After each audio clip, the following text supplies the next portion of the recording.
It's warping things, brothers and sisters. It's warping our doctrine, and it's warping our faith and our practices, no doubt. We know these things are happening, but why are they hyper-focusing on us in Idaho with all these crimes and things? Because crimes happen everywhere, and the same kind of crimes. I think because it sells, right? Blue-eyed, blonde-haired, little toe-headed people embezzling money, killing their husbands for life insurance and all that good stuff.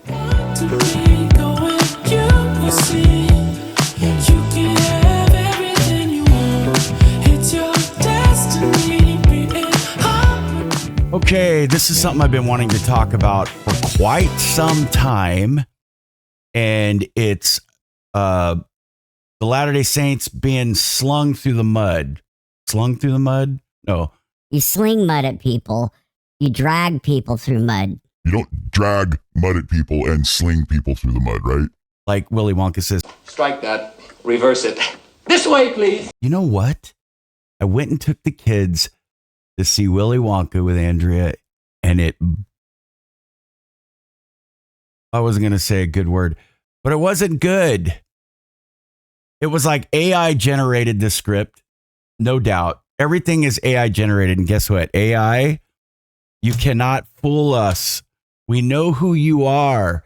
We recognize you. On that note, so AI, if you're out there listening, which you are, you're inside everything we are using on a daily basis. Please do not rip my intestines out of my eye sockets 10 years from now. Actually, it'll probably be more like 3 years from now. All right, Hulu series. Today, we are diving into a profound story, the influence of media portrayal on communities, especially ours. And I'm talking about Christian communities and the Latter-day Saint community. We're focusing on Hulu's contentious docuseries, The Secret Lives of Mormon Wives, which has sparked debates by dramatizing the lives of those within the Latter-day Saint community. It's warping things, brothers and sisters. It's warping our doctrine, and it's warping our faith and our practices, no doubt. We know these things are happening, but why are they hyper-focusing on us in Idaho with all these crimes and things? Because crimes happen everywhere, and the same kind of crimes. I think because it sells, right? Blue-eyed, blonde-haired, little toe-headed people embezzling money, killing their husbands for life insurance and all that good stuff.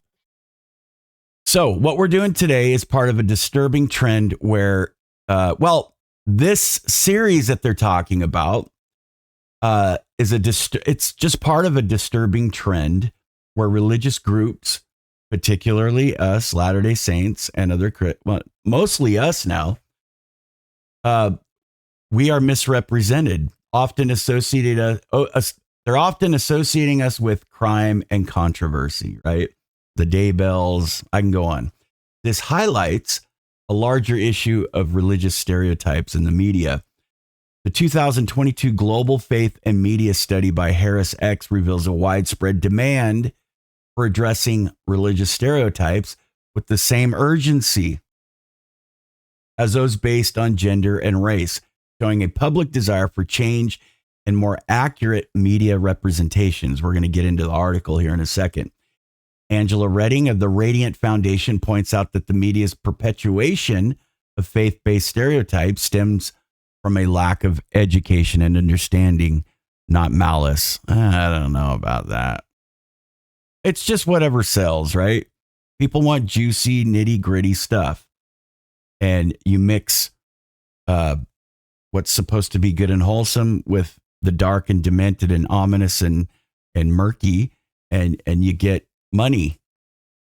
As a truth and justice advocate, so I consider myself a truth and justice advocate. Do you not consider me that? I consider myself that. I do believe it's my duty to challenge these narratives, just like it's your duty, brothers and sisters.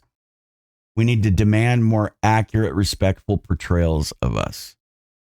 And that's what we're going to do. We're going to talk about this today so that we can uphold integrity and uphold our moral compass. We need to advocate for fair representation of all faiths. And some of you might say, well, we're already doing that, right? They're just reporting on things. People are just stating what's the apparent, right? All right, let's get into this. New Hulu series puts Latter-day Saints in the spotlight again. Is it time to address religious stereotypes in the media? This is Angela Redding, Executive Director of Radiant Foundation. All right. This article was first published in the Church Beat newsletter. Sign up to receive. Okay. There Hulu goes again. It's not just Hulu. It's Netflix. It's everybody. Everybody, right? Deadline reported Tuesday that the streaming service is planning a docuseries titled The Secret Lives of Mormon Wives.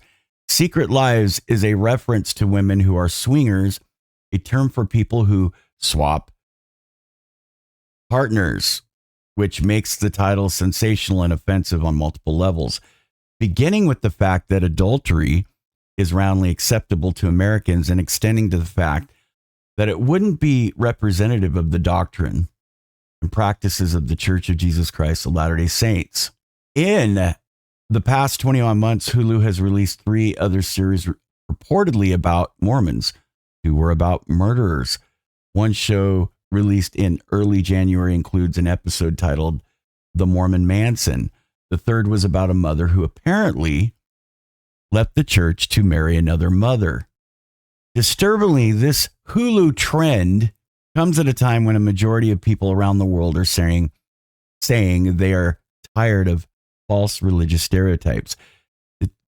The 2022 Global Faith and Media study by Harris X asked nearly 10,000 people in 18 countries and in 5 languages whether religious stereotypes should get more attention, less attention, or the same level of attention as other stereotypes.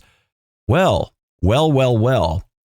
The poll found that 78% of respondents said religious stereotypes need to be addressed as much more than gender and race stereotypes.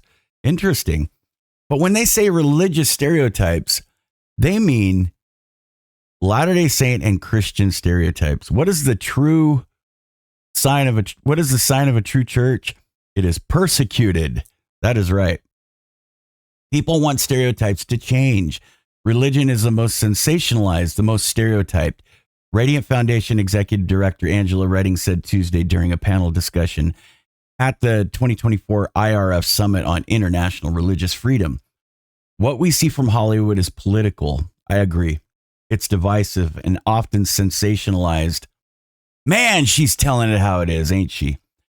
And stereotyped, she said, rather than accurate portrayals of faith as ennobling personal lived experiences. Redding said 61% of the polls responded said media perpetuates faith-based stereotypes rather than protecting against them. Everyone's saying stop stereotyping my faith, and Hollywood doesn't see that. Redding told the Deseret News, news doesn't see that necessarily. I don't think it's malicious. I don't think news doesn't want to report about it. I just think there's a lack of education. There's a lack of faith fluency. They're just not informed about how to accurately represent different religions. And so they rely on stereotypes instead of being accurate. Like I said at the beginning of the program, I think there's a little bit of that. I don't think it's a lack of education. I think it's an abundance of greed, and it's abundance of, there's an old song in the early 80s, Give Us Dirty Laundry. Who sang that? Doggone it, who sang that? Well, many people sung it, but the original song, Dirty Laundry, yeah, Don Henley. That's right. Don Henley. It's a song, Henley's debut solo. It's obvious what that song is about. Hit 'em when they're up, hit 'em when they're down, hit 'em when they're up, hit 'em all around.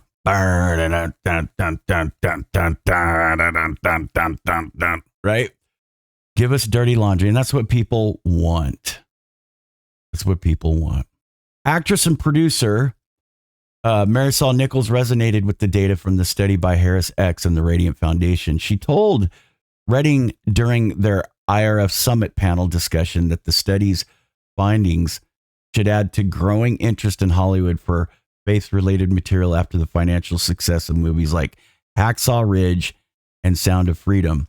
Nicole said Hollywood studios have recently been buzzing about faith audiences and faith-based finding sources. I'm producing a couple of projects, and literally the conversations are, can we have an element of faith to it so that we can go after faith-based funding, because it's a proven model, because it's a proven audience. Interesting. And if the audience shows up, we make money. That's exactly what I said. And I am right. And I am the guy with the answers. I love to make fake accents because they're fake. All right, what say you, brothers and sisters? Is this a tactic of the devil? Well, yeah. Is this just making money?